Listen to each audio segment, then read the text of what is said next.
क्या रखा है? सच बताता हूँ, नाम ने क्या रखा है, यही से बात शुरू करता हूँ जी। कि सत्य प्रकाश झूठ बोलते बोलते थक गया। सत्य प्रकाश झूठ बोलते बोलते थक गया। शांति प्रकाश पता नहीं क्या क्या पक गया। रोशन लाल जीवन भर अंधेरों से हारा। सुखराम सदा रोता हुआ मिला। मांगी लाल नोटों पे सोता हुआ मिला। क्या बात? मिश्री लाल ने आज तक मिठाई का स्वाद नहीं चखा है। इसीलिए तो कहता हूँ भाई साहब, नाम क्या रखा है? बढ़िया बढ़िया बाबा। अलग अलग ढंग से बातें होती है। आप तो भाई साहब बहुत अच्छे स्कूलों में पढ़े, नेहा जी आप और ज्यादा स्कूलों में अच्छी पढ़ी। मैं तो उन स्कूलों में पढ़ा जहां पर मैं रेस में अकेला दौड़ा फिर भी सेकंड आया। अच्छा। तो मैंने टीचर से पूछा कि मैं सेकंड क्यों आया? वो बोले जिसे फर्स्ट आना था वो आज स्कूल नहीं आया। कैसे तुम रेस की बात करें तो मुझे याद है प्रदीप चौबे जी एक बार अपने घर में मोबाइल फोन लेकर घुसे दौड़ते हुए। बीवी ने पूछा कैसे? बोले रेस में जीत के आया हूँ। तो बोले सेकंड कौन आ रहा है? बोले जिसका मोबाइल है। जहां मेरे युवा दोस्त बैठे हुए उन्होंने स्कूलों में पढ़ा होगा 8 का टेबल 8 1 8 8 2 16 जो भी आपने पढ़ा। हम जब स्कूलों में पढ़ते थे तो हमें पढ़ाया जाता था 8 एकम 8 8 दूनी 16 8 तिया 24। देखिए मैंने एक बच्चे से पूछा तुझे 8 का पढ़ा आता है? बोले हाँ आता है। उसने मुझे सर 8 का पढ़ा किस ढंग से सुनाया? 8 एकम 8 8 दूनी 16 8 तिया 24 8 चौके 8 पंजे 8 चक्के 8 तते 8 नमे 8 9 80। मैं बोला चुप, ये बीच में क्या करता है? तेरा तो जीवन बर्बाद है। वो बोला सर पहाड़ा भूल गया तो क्या हुआ, धुन तो पूरी याद है। अच्छा ड्राई सब्जेक्ट पर हंसी निकालते भाई साहब जी। ब्लैक बोर्ड पर मैंने एक शब्द लिखा इलेक्ट्रिसिटी। सर आप बताइए इसमें कोई हंसने की बात थी क्या? एक बच्चे से मैंने पूछा, वो स्टेमर करता था, तुतलाता था, अटकता था। मैंने कहा बेटे क्या लिखा हुआ है? बोला मास्टर जी इलेक्ट्रिसिटी। मैंने कहा ये फ्यूज बल्ब से बोलना नहीं आता। 3 दिन बाद उसकी मम्मी आई। मैंने कहा आपका बच्चा इलेक्ट्रिसिटी को इलेक्ट्रिसिटी बोलता है, पूरी क्लास हंसती, अच्छा नहीं लगता?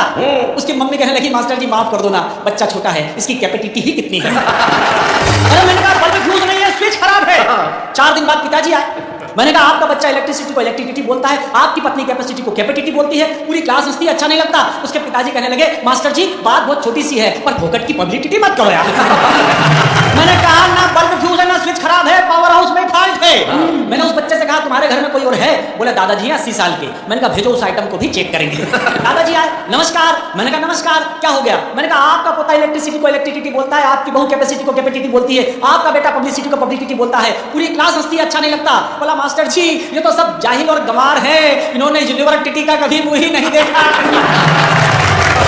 और हकीकत है साहब शिक्षा क्या हो गई है जी।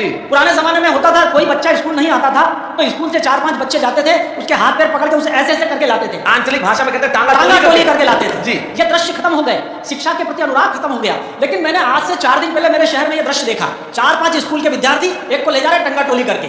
मैंने कहा क्यों, ये विद्यार्थी का स्कूल नहीं आ रहा है? बोले ये विद्यार्थी नहीं है, मास्टर है। 1.5 महीने से नहीं आ रहा, मिड डे मील खा के जाता, वहीं रह जाता है। अभी मैंने नई कार खरीदी, जब लेकर निकला तो अचानक बंद हो गई। मैंने सोचा शायद पेट्रोल खत्म हो गया होगा। सामने ही मेरे मित्र रहते थे। मैंने कहा नरेंद्र जी शायद मेरी कार में पेट्रोल खत्म हो गया, कोई हेल्प करो।